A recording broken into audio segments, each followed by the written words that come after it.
Hello friends, मैं संध्या आप सभी की स्वागत करती हूँ स्टडी करिकुलम में। आज के सेशन में हम लोग जानेंगे शिक्षण की विधियाँ, methods of teaching. Methods of teaching जो है, एक शिक्षक के लिए मेथड्स ऑफ टीचिंग, शिक्षण की जो विधियाँ हैं वो किस प्रकार से आवश्यक है, इसके बारे में हम लोग जानेंगे। मैं बता दूं कि ये पेपर कोड 110 है। क्या? तो पेपर कोड जो है वो 110 है, शिक्षण के सिद्धांत एवं विधियाँ। पेपर कोड का नाम है शिक्षण के सिद्धांत एवं विधियाँ, principles and methods of teaching. Paper 1 के लिए है। सेमेस्टर जो है वो तीसरा है। यहाँ तक तो आपको सबको पता ही है, तीसरा है। और हम लोग जो अध्याय पढ़ रहे हैं वो है 13 अध्याय है, 13वां अध्याय है। अब कंप्लीट की ओर हम लोग बढ़ रहे हैं। अब हम लोग का जो अध्याय है वो कंप्लीट होगा। एक एक करके हम लोग अभी तक 13 क्लासेस जो है वो देख लिए हैं। जो साथी प्रीवियस ईयर के क्लासेस नहीं देखे हैं वो देख लीजिए, आपके एग्जाम की दृष्टि से बहुत ज़्यादा ही महत्वपूर्ण क्लासेस है। तो प्रीवियस ईयर के भी क्लासेस आप लोग देख लीजिए। जो साथी पहली बार इस क्लास से जुड़े हुए हैं वो चैनल को सब्सक्राइब कर लीजिए, और जो पहले से सब्सक्राइब किए हुए हैं उनको तहे दिल से धन्यवाद। क्लास को सभी दोस्तों के बीच शेयर करिए। चलिए आज का क्लास को स्टार्ट करते हैं। मेथड्स ऑफ टीचिंग, शिक्षण की विधियाँ। मेथड शब्द जो है, मेथड शब्द को हिंदी में विधि कहते हैं। और मेथड शब्द जो है ये लैटिन भाषा के शब्द है। किस भाषा के शब्द है? तो लैटिन भाषा के शब्द है। ध्यान दीजिएगा, किस भाषा के शब्द है? लैटिन भाषा के शब्द है, जिसका अर्थ होता है मोड। मोड कहिए या वे कहिए, जिसका अर्थ होता है मोड या वे। हिंदी में इसको रास्ता अथवा माध्यम,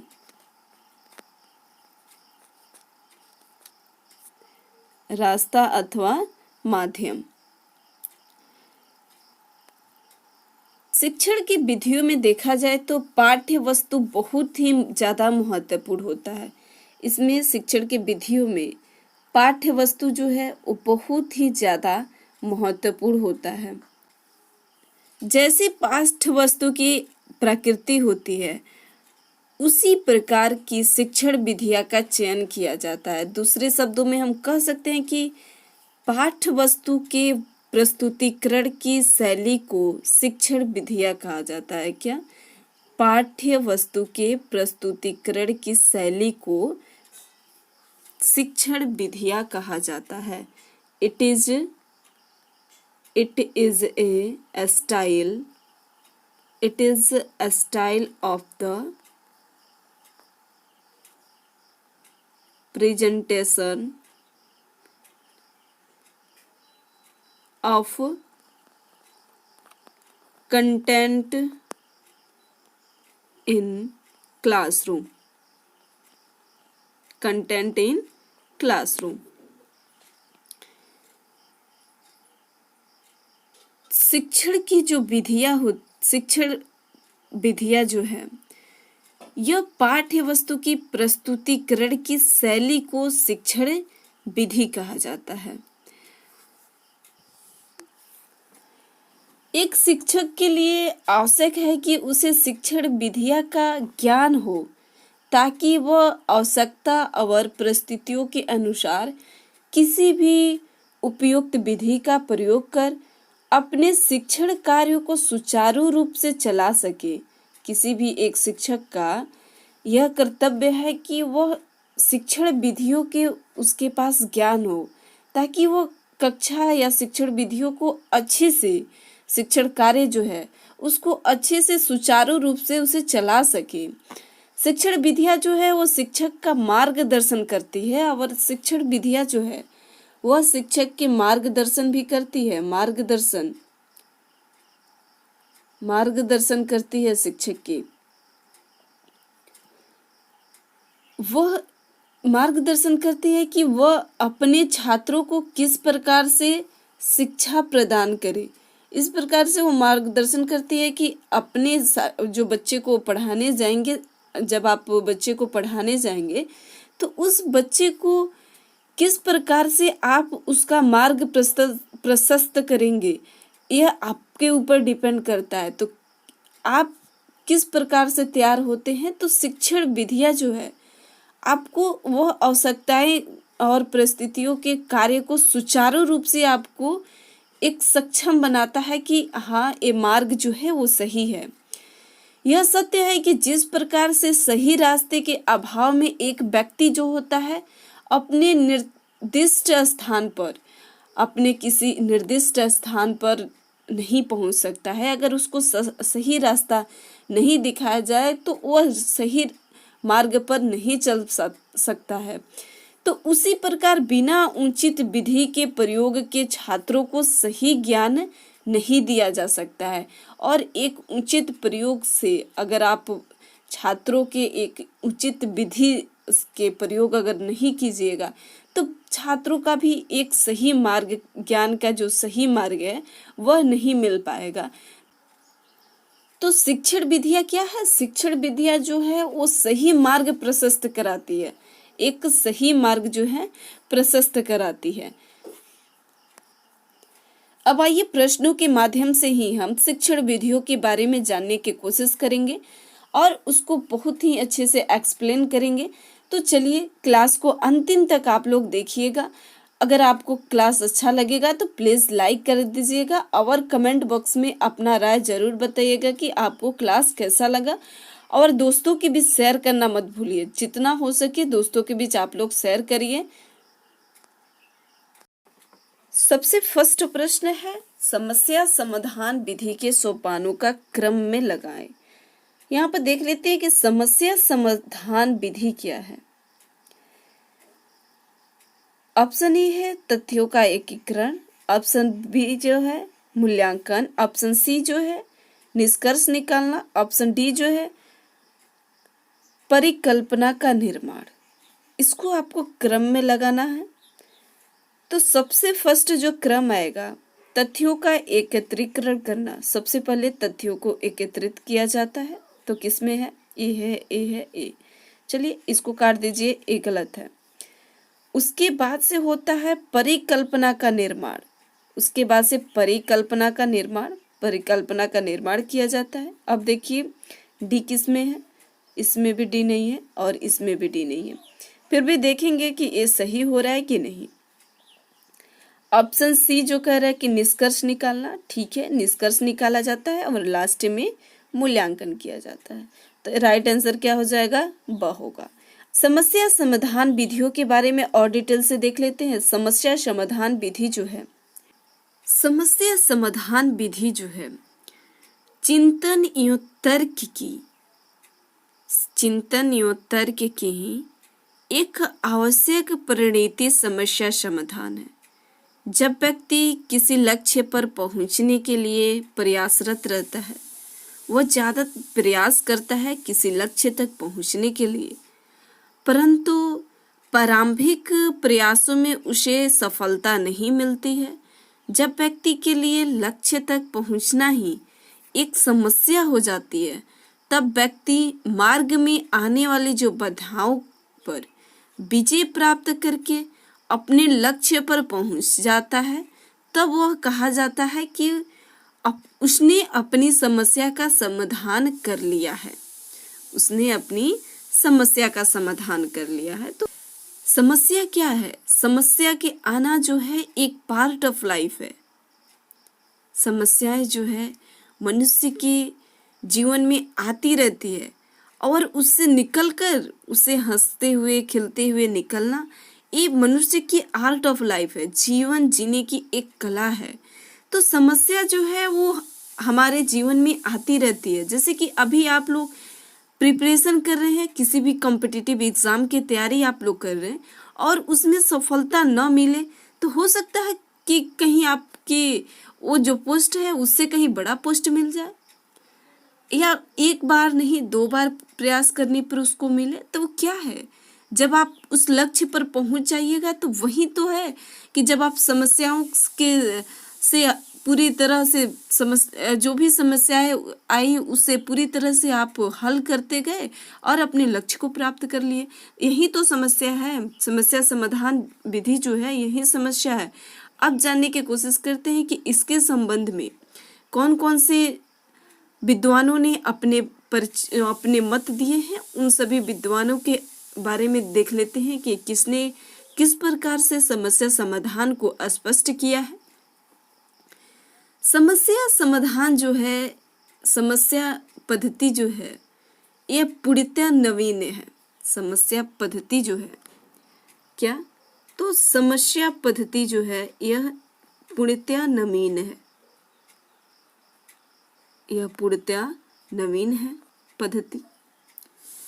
सुकरात ने आध्यात्मिक संवादों में इसका प्रयोग किया था और सुकरात ने इसको आध्यात्मिक संवादों में इसका प्रयोग किया था। किसमें, तो आध्यात्मिक संवादों में इसका प्रयोग किया था, आध्यात्मिक संवादों में। सेंट थॉमस ने भी इसका प्रयोग किया था, परंतु आधुनिक युग में विचारशील शिक्षकों तथा विचारकों ने इसको एक शैक्षिक साधन के रूप में स्वीकार किया। प्रमुख कैथोलिक शिक्षक जॉर्ज जॉनसन ने भी लिखा है कि मस्तिष्क को प्रशिक्षित करने का सर्वोत्तम ढंग उसके समक्ष वास्तविक समस्याओं को प्रस्तुत करना तथा उसको उनके समाधान के लिए अवसर तथा स्वतंत्रता प्रदान करना है। किसके अनुसार, तो जॉर्ज जॉनसन के अनुसार इन्होंने लिखा कि मानसिक जो प्रशिक्षण है वह सर्वोत्तम ढंग से उसके समक्ष वास्तविक समस्याओं को प्रस्तुत करना है। वास्तविक जो समस्याएं हैं उसको प्रस्तुत करना है और उसको उनके समाधान के लिए अवसर तथा स्वतंत्रता प्रदान करना है। उसके समाधान के लिए एक अवसर दो तथा उसकी स्वतंत्रता दो, प्रदान कर दो, तब वह समस्या जो है हल हो जाएगी। इसी प्रकार और भी विद्वानों ने अपने मत दिए हैं। चलिए उनके बारे में भी देख लेते हैं। समस्या पद्धति के अर्थ को हम जेम्स एमजी के शब्दों में इस प्रकार से स्पष्ट किया गया है, इस प्रकार से स्पष्ट कर सकते हैं। समस्या समाधान एक शैक्षिक प्रणाली है। समस्या समाधान जो है एक शैक्षिक प्रणाली है जिसके द्वारा शिक्षक तथा छात्र किसी महत्वपूर्ण शैक्षिक कठिनाइयों के समाधान या स्पष्टीकरण के लिए सचेत होकर पूर्व संलग्नता के साथ प्रयास कर रहे हैं। समस्या पद्धति छात्रों को स्वयं सीखने के लिए तत्पर बनाती है। ऐसा वे अपने स्वयं की शक्तियों के प्रयोग से करते हैं। समस्या समाधान का अर्थ तथा प्रकृति को कई मनोवैज्ञानिकों ने विभिन्न ढंगों से स्पष्ट किया है।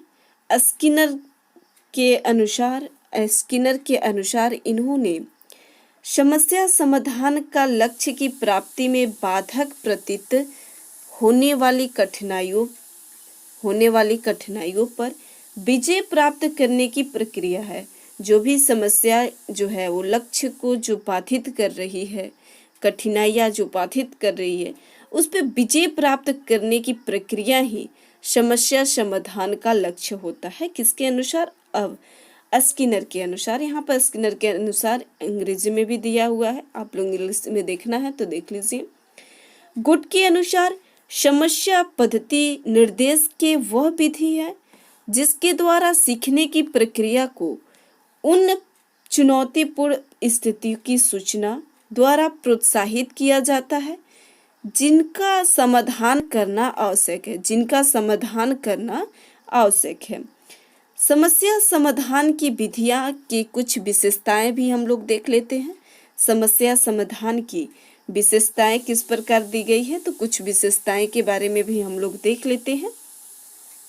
इसकी विशेषताएं जो होती है वो तो निम्नलिखित होती है। यह जीवन के अनुरूप है। समस्या समाधान विधि जो है यह जीवन के अनुरूप है। यह मानसिक कुशलता, किसका, तो मानसिक कुशलता, धारणाओं, वृत्तियों तथा आदर्शों के विकास में सहायक है। समस्या समाधान विधि जो है, समस्या समाधान जो है, यह मानसिक कुशलता धारणाओं, वृत्तियों और आदर्शों के विकास में सहायक है। यह रुचि को जागृत करती है। रुचि जो है उसको जागृत करती है। आपकी जो भी रुचि है, समस्या समाधान विधि जो है वो क्या करती है, जागृत करती है। इसके कारण शैक्षिक प्रक्रिया में सहायक है। इस कारण जो है वो शैक्षिक प्रक्रिया में सहायक है और रुचि को जागृत करती है, इसी कारण से शैक्षिक प्रक्रिया में सहायक है। यह छात्रों की समस्या के समाधान के लिए विशेष प्रशिक्षण प्रदान करती है और छात्रों के सहायक के लिए, छात्रों को समस्या के समाधान के लिए विशेष प्रशिक्षण प्रदान करती है। यह छात्रों की वृत्तियों तथा विद्यालय भवन के दोनों को प्रभावित करती है। छात्रों की वृत्तियों के और विद्यालय भवन दोनों को ही प्रभावित करती है।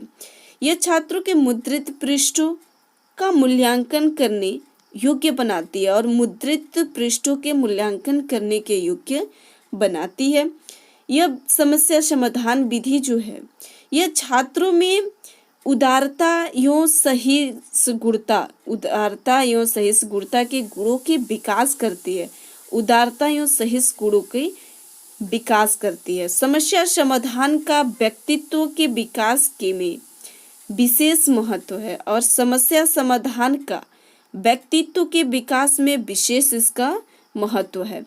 तो इस प्रकार से हमने इसकी परिभाषाएं और इसकी विशेषताएं हम लोग देख लिए हैं। मैं आशा करती हूँ कि आप सभी इसके अर्थ, इसकी परिभाषाएं और इसकी विशेषताएं के बारे में अच्छे से आप लोग जान लिए हैं।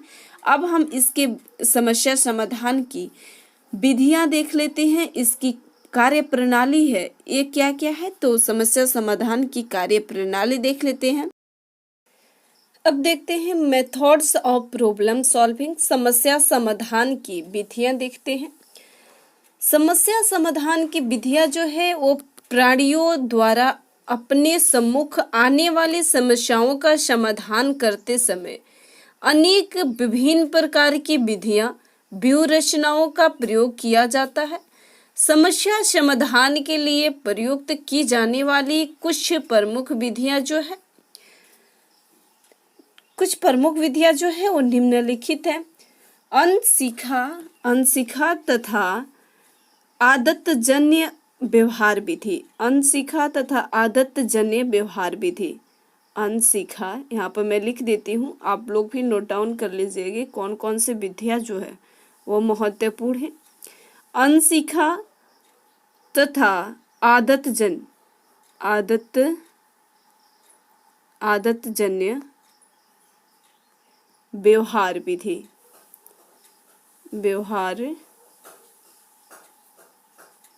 व्यवहार विधि जिसको इंग्लिश में कहा जाता है unlearn and habitual behaviour method. समस्या समाधान की यह विधि जो है वो वातावरणीय परिस्थितियों पर आधारित न होकर जन्मजात प्रवृत्तियों पर आधारित होती है। ये जो विधि जो है ये वातावरण पर आधारित नहीं होती है। किस पर आधारित नहीं होती है, तो वातावरण पर आधारित नहीं होती है। ये जो विधियां होती है वो जन्मजात होती है। कैसी होती है, तो जन्मजात होती है। ये पॉइंट आप लोग ध्यान दीजिएगा कि वातावरण पर विधि, कौन सी विधियां जो है वातावरण पर आधारित नहीं होती है और कौन सी विधि जो है वातावरण जो जन्मजात विधियों पर आधारित होती है। तो अनसिखा एवं आदतजन्य व्यवहार विधि जो है, अगर इसके उदाहरण देखा जाए तो मधुमक्खी फूलों का रस चूसकर अपनी भोजन की आवश्यकता का समाधान करती है। अगर इसकी उदाहरण देखा जाए तो मधुमक्खी जो है वो फूलों के रस को चूसकर अपने भोजन की आवश्यकता का समाधान करती है। मधुमक्खियाँ आप लोग देखे ही होंगे, फूलों के आसपास मंडराती रहती हैं, तो फूलों के रस को चूसकर वह अपने भोजन का एक समस्या जो है उसका समाधान उसने करती है। दूसरा है प्रयास तथा त्रुटि विधि। दूसरा जो है समस्या समाधान विधि का प्रयास तथा त्रुटि विधि, प्रयास तथा त्रुटि विधि, जिसको इंग्लिश में कहा जाता है ट्रायल एंड एरर मेथड। इस विधि में क्या होता है कि प्राणी अपनी समस्या के समाधान का प्रयास जो है, ये समाधान जो है वह त्रुटियां करके सीखता है। प्राणी तब तक प्रयास करता रहता है जब तक उसकी समस्या का समाधान नहीं हो जाता। थॉर्नडाइक के द्वारा भी एक भूखी बिल्ली पर किया था प्रयोग अपना। यूं इन्होंने देखा कि त्रुटि के द्वारा समस्या समाधान का ही एक उदाहरण है थॉर्नडाइक की भूखी बिल्ली। जो भी समस्या है वो समस्या प्रयास एवं त्रुटि का इन्होंने ट्रायल एंड एरर का मेथड दिया था थॉर्नडाइक ने। उसके बाद से अंतर्दृष्टि विधि, तीसरा जो पॉइंट है अंतर्दृष्टि विधि। क्या है? अंतर्दृष्टि विधि। अंतर्दृष्टि विधि को इंग्लिश में क्या कहा जाता है? Inside method. तो अंतर्दृष्टि विधि जो है, इस विधि का प्रयोग जो है प्रायः उच्च स्तरीय प्राणियों तथा मनुष्यों के द्वारा किया जाता है। इस विधि में प्राणी अपने सम्मुख उपस्थित समस्यात्मक परिस्थिति पर पूर्ण रूपेण विचार करके अथवा उसे अच्छी तरह से समझाकर अंतर्दृष्टि या सूझ के द्वारा समस्या का समाधान खोजते हैं। अंतर्दृष्टि या सूझ के द्वारा ही समस्या के समाधान खोजते हैं अंतर्दृष्टि विधि में। चौथा विधि जो है वो है वैज्ञानिक विधि। क्या है? वैज्ञानिक विधि। वैज्ञानिक विधि में क्या होता है कि वैज्ञानिक विधि वस्तुतः समस्या समाधान की एक आधुनिक विधि है, जिसका प्रयोग जो है करके प्रगतिशील मानव अपनी समस्या का समाधान करता है। जॉन डेवी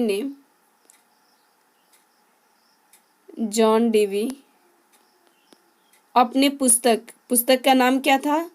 तो पुस्तक का जो नाम था हाउ वी थिंक, पुस्तक का नाम था हाउ वी थिंक, में वैज्ञानिक विधि के निम्नलिखित 5 सोपानों की चर्चा की थी। और इसमें इन्होंने 5 सोपानों की, इसमें हाउ वी थिंक में 5 सोपानों की चर्चा की थी। कितने सोपानों की? तो 5 सोपानों की चर्चा इन्होंने की थी। इनकी जो 5 सोपान थे, 5 सोपानों की जो चर्चा की थी, वो 5 सोपान जो थी, सबसे फर्स्ट था समस्या से परिचित होना। किससे परिचित होना? तो समस्या से परिचित होना, ये पहला इनका समस्या सोपान था। और दूसरा सोपान था परिकल्पना निर्माण करना। जो भी समस्या है उसके बारे में परिकल्पना का निर्माण करना। तीसरा इन्होंने बताया कि तथ्यों का संकलन यूं व्यवस्था तथा विश्लेषण करना। व्यवस्थापन तथा विश्लेषण करना। विश्लेषण करना। चौथा इन्होंने बताया निष्कर्ष प्राप्त। क्या? तो निष्कर्ष प्राप्त करना, निष्कर्ष प्राप्त करना। पांचवा इन्होंने बताया कि परिकल्पना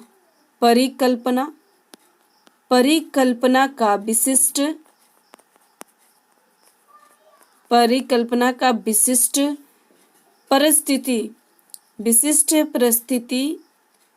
में परीक्षण, परिकल्पना के विशिष्ट परिस्थिति में परीक्षण करना। इन्होंने 5 समस्या दिए थे। फर्स्ट क्या था? समस्या से परिचित होना, उसके बाद से समस्या से परिचित होना, उसके बाद से परिकल्पना का निर्माण करना, तथ्यों का संकलन, व्यवस्था तथा विश्लेषण, उसके बाद से निष्कर्ष निकालना, निष्कर्ष की प्राप्त करना या निष्कर्ष निकालना। पांचवा इन्होंने दिया कि परिकल्पना का विशिष्ट परिस्थितियों में परीक्षण करना, परिकल्पना का विशिष्ट परिस्थितियों में परीक्षण करना। ये हमने समस्या समाधान की विधियों के बारे में जान लिए। और वैज्ञानिक विधि में भी जॉन डीवी की जो पुस्तक है हाउ वी थिंक में 5 सोपानों ने जॉन डीवी ने दिए थे, इनके बारे में भी हम लोग जान लिए। अब मैं आशा करती हूँ आप सभी इन सभी के बारे में अच्छे से जान लिए। अब हम लोग नेक्स्ट प्रश्न देखते हैं कि नेक्स्ट प्रश्न जो है वो क्या पूछ रहा है। दूसरा है समस्या समाधान विधि का प्रयोग करने से छात्र सीखते हैं और स्वतः समस्या हल करना, ब जो है निरीक्षण या तर्क शक्ति का विकास, स जो है करके सीखना, द जो है इस सभी। तो इसका राइट आंसर क्या हो जाएगा? इस सभी हो गया। स्वतः समस्या हल करना, यह भी है समस्या विधि का प्रयोग। निरीक्षण और तर्क शक्ति का भी विकास होता है और करके सीखना, तो इसका राइट आंसर क्या हो जाएगा? इस सभी हो जाएगा। नेक्स्ट प्रश्न देखते हैं। तीसरा है मस्तिष्क विप्लव नीति के प्रयोग से छात्रों में विकसित होता है। मस्तिष्क विप्लव नीति के प्रयोग से छात्रों में विकसित होता है। ऑप्शन अ चिंतन, ऑप्शन ब जो है समस्या समाधान कौशल, ऑप्शन स है आत्मविश्वास, ऑप्शन द है उपरोक्त सभी। तो इसका राइट आंसर क्या हो जाएगा? चिंतन भी विकसित होता है, समस्या समाधान कौशल भी, आत्मविश्वास, तो उपरोक्त सभी आंसर हो जाएगा। इसमें कह निम्नलिखित में से कौन सा कथन सही नहीं है? नहीं वाला पॉइंट पर आप लोग ध्यान दीजिएगा। क्या पूछ रहा है? सही नहीं है। और जो है मस्तिष्क विप्लव विधि मनोवैज्ञानिक सिद्धांतों पर आधारित है। मस्तिष्क विप्लव विधि जो है वो मनोवैज्ञानिक सिद्धांतों पर आधारित है। ऑप्शन ब कह रहा है कि मस्तिष्क विप्लव विधि छात्रों में सृजनात्मकता को बढ़ाती है। ऑप्शन स कह रहा है कि मस्तिष्क विप्लव विधि जो है वो शिक्षक केंद्रित विधि है, शिक्षक केंद्रित विधि है। ऑप्शन द कि मस्तिष्क विप्लव विधि जो है मौलिक विचारों को बढ़ावा देती है और मौलिक विचारों को बढ़ावा देती है। तो इसका राइट आंसर क्या हो जाएगा? कि शिक्षक केंद्रित विधि है, ये गलत है। तो जो गलत है वही सही होगा। मौलिक विचारों को बढ़ावा देती है, ये सही है। मनोवैज्ञानिक सिद्धांत पर आधारित है, छात्रों के में सृजनात्मकता को बढ़ाती है, ये सभी क्या है? सही है। मस्तिष्क विप्लव विधि जो है वो शिक्षक केंद्रित विधि है, ये गलत है। अब देखते हैं नेक्स्ट जो है शिक्षण विधि की उपयुक्तता किन तथ्यों पर निर्भर करती है? ऑप्शन अ जो है शिक्षक की योग्यता पर, ऑप्शन ब जो है छात्रों की आयु पर, ऑप्शन स है प्रकरण के स्वरूप पर, ऑप्शन द जो है उपरोक्त सभी। तो इसका राइट आंसर क्या हो जाएगा? तो इसका राइट आंसर जो हो जाएगा वह होगा उपरोक्त सभी, द होगा। क्या होगा? उपरोक्त सभी हो जाएगा। शिक्षण विधि के जो उपयुक्तता है वह सभी पर निर्भर करता है। शिक्षक की योग्यता पर भी निर्भर करता है, छात्रों की वायु पर भी निर्भर करता है, प्रकरण के स्वरूप पर भी निर्भर करता है। तो इसका राइट आंसर क्या हो जाएगा? उपरोक्त सभी हो जाएगा। नेक्स्ट प्रश्न है निम्नलिखित में से कौन सा विधि सही नहीं है? ऑप्शन अ कह रहे कि शिक्षण विधि ऐसी हो जो छात्रों को समझ आनी चाहिए। ऑप्शन ब कह रहे कि शिक्षण विधि को छात्रों की समस्याओं का समाधान करना चाहिए। ऑप्शन स कह रहे कि छात्रों को अधिक स्वतंत्रता प्रदान नहीं करनी चाहिए, ये गलत है। छात्रों की अधिक स्वतंत्रता प्रदान करना चाहिए, यानी कि यही सही है। छात्रों को स्वयं करके सीखने के सिद्धांत पर अध्ययन करवाना चाहिए। हाँ, छात्रों के स्वयं करके सीखने पर अध्ययन कराना चाहिए। अब नेक्स्ट प्रश्न देखते हैं, प्रोजेक्ट विधि का योजना विधि को किसने प्रतिपादित किया? प्रोजेक्ट विधि या योजना विधि जो है वह किसने प्रतिपादित किया? ऑप्शन अ कह रहा है कि W.H. किलपैट्रिक, ऑप्शन ब कह रहा है कि जॉन डेवी, ऑप्शन स कह रहा है कि S.C. पार्कर और द कह रहा है कि इनमें से कोई नहीं। तो किसने प्रतिपादित किया? तो W.H. किलपैट्रिक ने। अब देख लेते हैं प्रोजेक्ट विधि या योजना विधि जो है वो क्या है, और प्रोजेक्ट विधि और योजना विधि जो है वो बच्चों में किस प्रकार से सहायक होता है। चलिए आइए इन सभी के बारे में देख लेते हैं, प्रोजेक्ट और योजना विधि के बारे में। प्रोजेक्ट मेथड, योजना या प्रोजेक्ट विधि जो है क्रिया के द्वारा ज्ञान के सिद्धांत पर अमेरिका में एक शिक्षण विधि विकसित हुई जिससे प्रोजेक्ट या योजना विधि कहा गया। कहाँ पर विकसित हुई? तो अमेरिका में विकसित हुई। ये बात ध्यान दीजिएगा, कहाँ पर विकसित हुई? तो अमेरिका में विकसित हुई, जिसको प्रोजेक्ट या योजना विधि कहा गया। जॉन डेवी की प्रयोजनवाद, किसके प्रयोजनवाद पर? तो जॉन डेवी के प्रयोजनवाद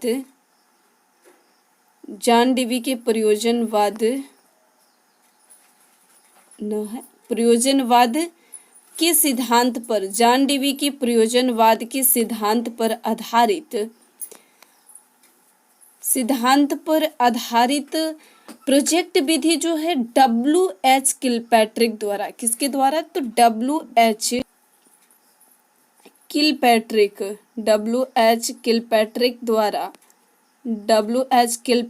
द्वारा सन 1918 में, कब? तो सन 1918 में इसको प्रतिपादित की गई थी।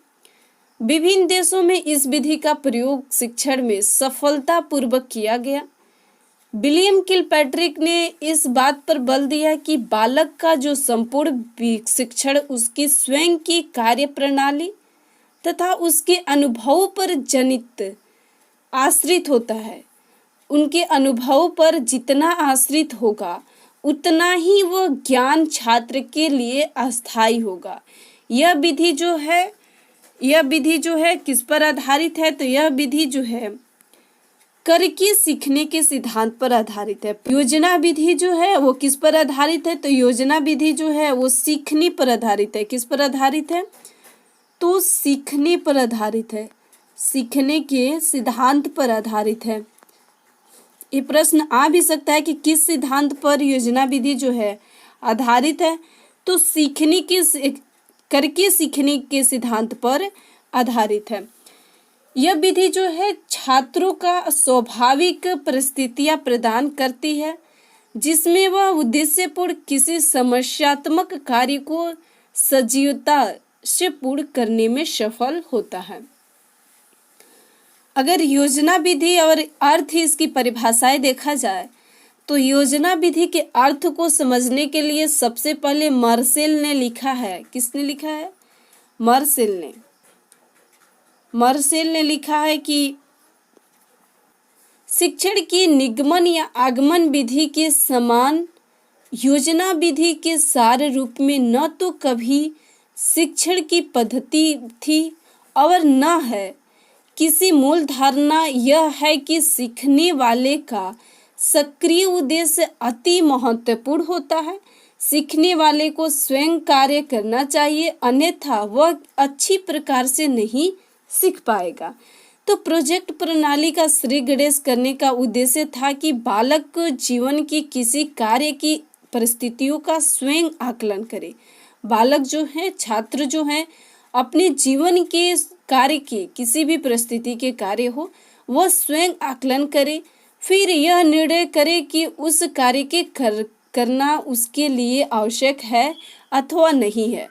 तो यह जानने की कोशिश करते हैं कि फिर वह अपना जो निर्णय लेंगे वह यह जानने की कोशिश करेंगे कि कार्य जो है वह करने के लिए आवश्यक है अथवा नहीं है, इसके बाद उस कार्य को करने के लिए योजना तैयार करेगा और बाद में यह योजना को सफल बनाने में अपनी संपूर्ण शक्ति का प्रयोग करेगा और अंत में यह निर्णय करेगा कि वह अपनी बनाई गई योजना के कार्यान्वित करने में कितना सफल हुआ।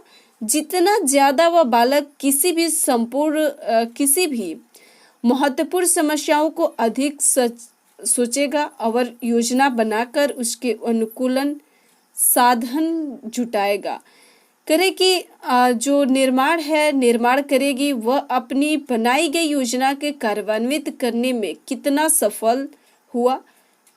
जितना ज़्यादा वह बालक किसी भी महत्वपूर्ण समस्याओं को अधिक सोचेगा और योजना बनाकर उसके अनुकूल साधन जुटाएगा, उतना ही वह इस प्रोजेक्ट को पूर्ण करने में सफल होगा। प्रोजेक्ट प्रणाली शिक्षण का सूत्र नहीं है और प्रोजेक्ट प्रणाली जो है वह शिक्षण का सूत्र नहीं है। यह ध्यान दीजिएगा, प्रोजेक्ट प्रणाली जो है वो शिक्षण का सूत्र नहीं है, यह एक दृष्टिकोण है। यह क्या है? तो यह एक दृष्टिकोण है। यह एक दृष्टिकोण है, जीवन का एक पथ तथा शिक्षा की दार्शनिक है। जीवन का एक पथ तथा शिक्षा की यह दार्शनिक है। प्रोजेक्ट और योजना विधि से संबंधित बहुत सारे विद्वानों ने अपने कुछ परिभाषाएं दिए हैं, इनके बारे में देख लेते हैं। W.H. किलपैट्रिक के अनुसार प्रोजेक्ट सामाजिक वातावरण में पूर्व संलग्नता से किया जाने वाला उद्देश्यपूर्ण कार्य है। पूर्व संलग्नता से किया जाने वाला उद्देश्यपूर्ण कार्य है। स्टीवेंस के अनुसार प्रोजेक्ट एक समस्या मूलक कार्य है जिसका समाधान उसके प्राकृतिक परिवेश में रहते हुए किया जाता है और जिसका समाधान जो है प्राकृतिक परिवेश में रहते हुए किया जाता है। किसके अनुसार? तो स्टीवेंसन के अनुसार। विलार्ड्स के अनुसार प्रोजेक्ट वास्तविक जीवन का एक छोटा सा अंश होता है। प्रोजेक्ट जो है वास्तविक जीवन के एक छोटा सा अंश होता है जिसे विद्यालय में समापित किया जाता है। और नेक्स्ट जो है यस सी पार्कर के अनुसार प्रोजेक्ट कार्य की एक इकाई है जिसमें छात्रों को कार्य की योजना और संपन्नता के लिए उत्तरदायी बनाया जाता है। किसके अनुसार? तो यस सी पार्कर के अनुसार। अब देखते हैं प्रोजेक्ट या योजना विधि के प्रकार, इसके कितने प्रकार हैं इसके बारे में देख लेते हैं। योजना विधि के प्रकार देखा जाए तो अलग अलग विद्वानों ने अलग अलग प्रकार बताए हैं, इसका उल्लेख किया है। थॉमस यस रिस्क ने अपने पुस्तक में principles and practice of teaching secondary school में 3 प्रकार की योजना का उल्लेख किया है और इन्होंने 3 प्रकार के योजना का उल्लेख किया है। प्रथम जो है उत्पादक योजना, दूसरा है सीखने से संबंधित योजना और तीसरा जो है बौद्धिक या समस्यात्मक योजना। किलपैट्रिक ने अपनी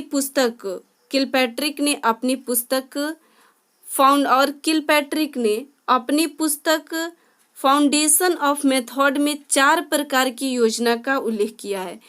कौन कौन सा? रचनात्मक योजना, दूसरा है रसस्वादनात्मक योजना, तीसरा जो है अभ्यासात्मक योजना और चौथा है समस्यात्मक योजना।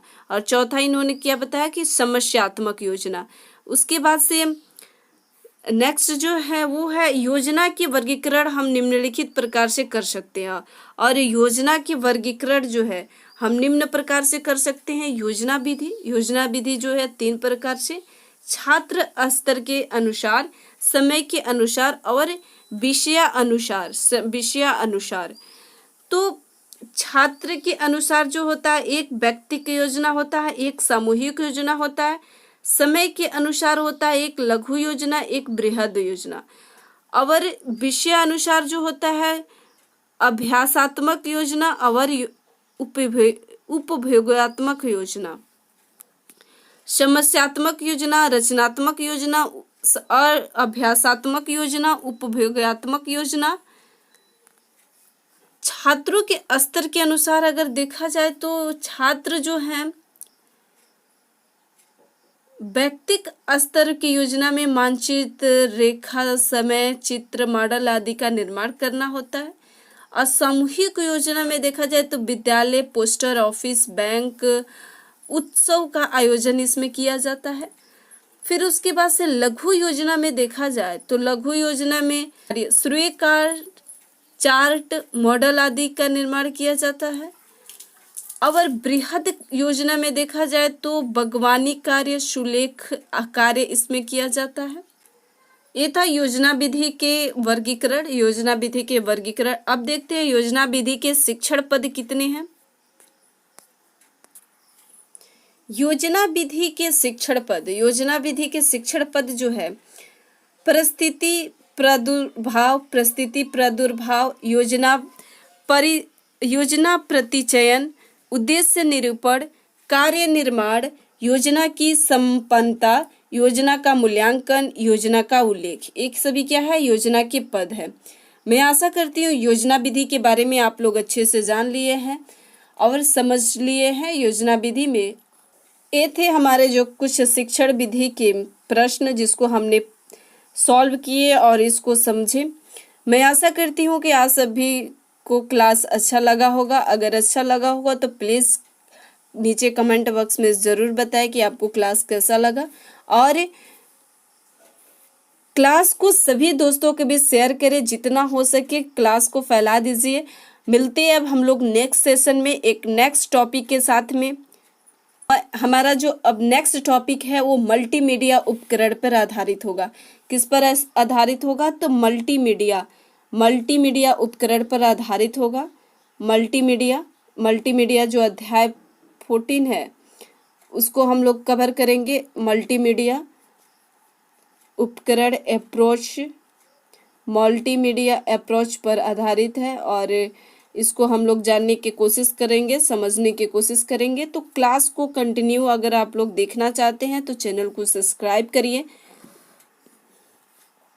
और सभी दोस्तों के बीच शेयर करिए। क्लास को जितना हो सके शेयर करिए। मिलते हैं अब हम लोग नेक्स्ट सेशन में। Thank you.